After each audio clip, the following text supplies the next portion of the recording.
আসবে না খাঁচায় আর ফিরে। সেদিন সবাই মিলে হরি বলে, সেদিন সবাই মিলে হরি বলে নিয়ে যাবে ভাই। সাধের দেহ পুরে হবে ছাই।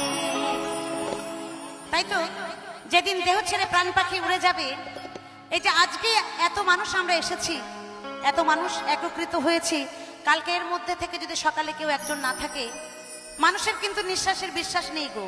কে কখন আসে আর কে কখন যায় আমরা কেউ বলতে পারি না। তাই কেউ যদি না থাকে,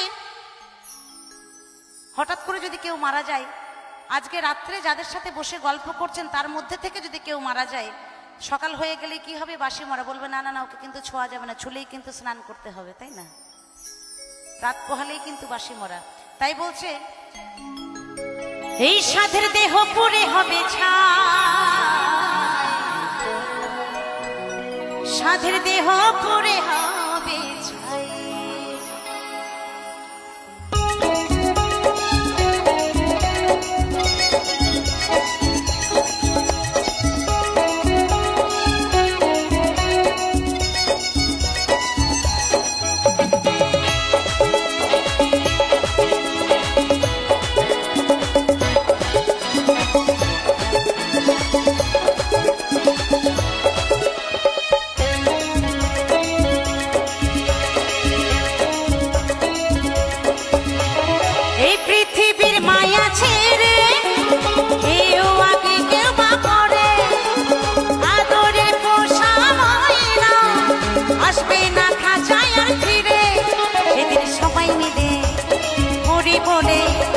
সবাই মিলে হরি বলে নিয়ে যাবে ভাই।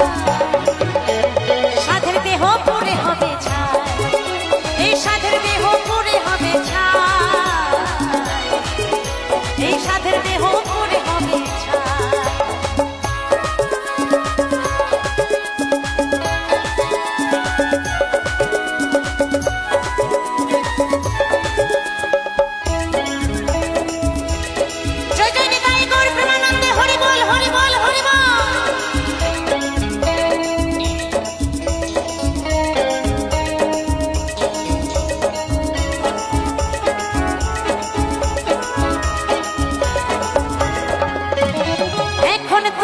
বয়স্ক ভাবছো বসে মনে মনে, বৃদ্ধা বাবা বেঁচে থাকতে তুমি মরতে যাবে কেনে?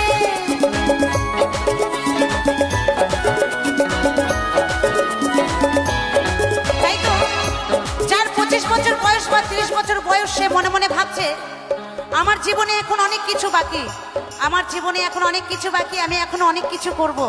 কিন্তু মানুষের নিঃশ্বাসের বিশ্বাস নেই গো। সে যে ভাবছে যে আমার এখন 25 বছর বয়স, 30 বছর বয়স, আমার জীবনে অনেক কিছু বাকি, আমি অনেক কিছু করব, আমি এখন মরবো না। এখন আমার বাবা বেঁচে আছে, এখন আমার দাদু বেঁচে আছে, বাবা দাদু ওরা বেঁচে থাকতে আমি কেন মরবো, তাই না? কিন্তু ওই যে প্রথমেই বললাম মানুষের নিঃশ্বাসের কোনো বিশ্বাস নেই। তাই কি বলছে? এখন তোমার বয়স ভাবছো বসে মনে মনে, বৃদ্ধা বাবা বেঁচে থাকতে তুমি মরতে যাবে কেনে? একদিন সবারই তো যেতে হবে, সবারই তো যেতে হবে, কি দাদা কি ভাই। সাধের দেহ পুরে হবে ছাই, এই সাধের দেহ পুরে হবে ছাই, এই সাধের দেহ পুরে হবে ছাই, এই সাধের দেহ পুরে হবে ছাই, এই সাধের দেহ পুরে হবে ছাই।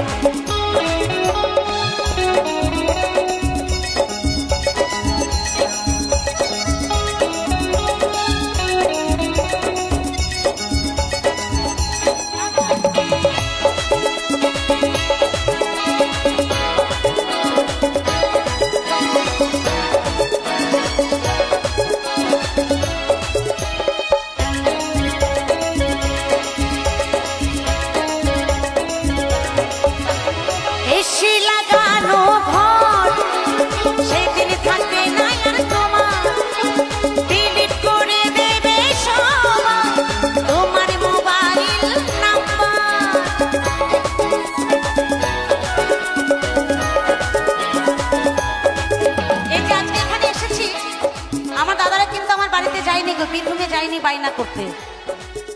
তাহলে আপনারা বলবেন বায়না হলো কি করে, আপনি এলেন কি করে এতটা দূরে?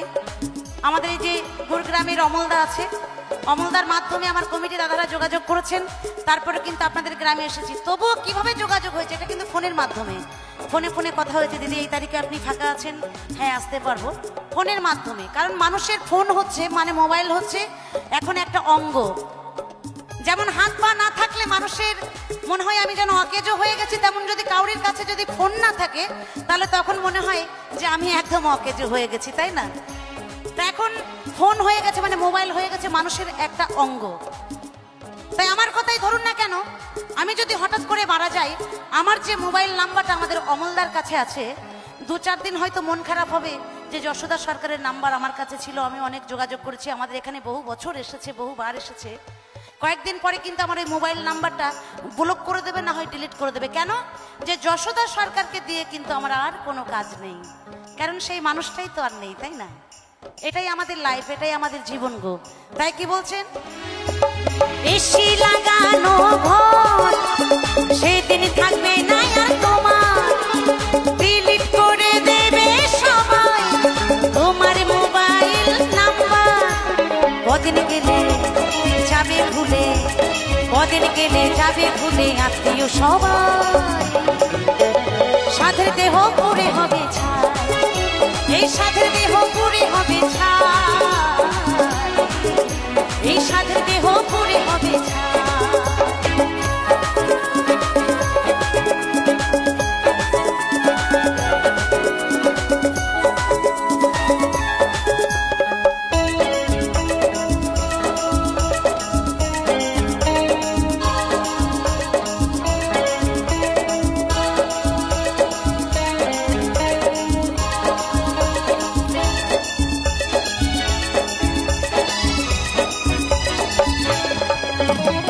আকাশ বাতাস সাগর নদী যেমন আছে তেমন রবে, যার যখন আসবে মরণ তার তো তখন যেতেই হবে।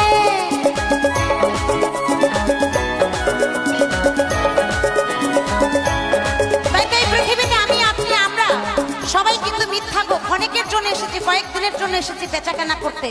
যার যেমন বেচাকেনা হবে সে তেমন অর্থ নিয়ে কিন্তু সেখানে যাব, উপরওয়ালার কাছে কৈফিয়ত দিতে হবে যে আমি কি করে এসেছি। যে যেমন করব সে কিন্তু তেমন কর্ম ফল ভোগ করব।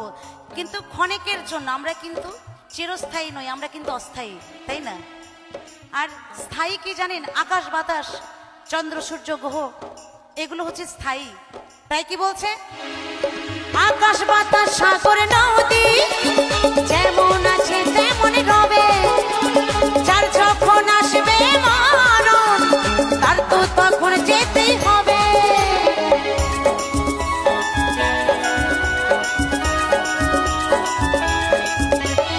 আকাশ বাতাস সাগর নদী যেমন আছে তেমন রবে, যার যখন আসবে মরণ তার তো তখন যেতেই হবে। তাই সুবল বলে ও যশোদা, সুবল বলে ও যশোদা থাকার উপায় নাই, সাধের দেহ পুড়ে হবে ছাই, এই সাধের দেহ পুড়ে হবে ছাই, এই সাধের দেহ পুড়ে হবে ছাই। এই পৃথিবীর মায়া ছেড়ে কেউ আগে কেউ বা পরে, আদরের পোষা ময়না আসবে না খাঁচায় আর ফিরে, তখন সবারই তো যেতে হবে, হরি বলে সবাই মিলে নিয়ে যাবে ভাই, সাধের দেহ পুড়ে হবে ছাই, এই সাধের দেহ পুড়ে হবে ছাই, এই সাধের দেহ পুড়ে হবে ছাই, এই সাধের দেহ পুড়ে হবে ছাই, এই সাধের দেহ পুড়ে হবে ছাই, এই সাধের দেহ পুড়ে হবে ছাই, এই সাধের দেহ পুড়ে হবে ছাই, এই সাধের দেহ পুড়ে হবে ছাই, এই সাধের দেহ পুড়ে হবে ছাই, এই সাধের দেহ পুড়ে হবে ছাই, এই সাধের দেহ পুড়ে হবে ছাই, এই সাধের দেহ পুড়ে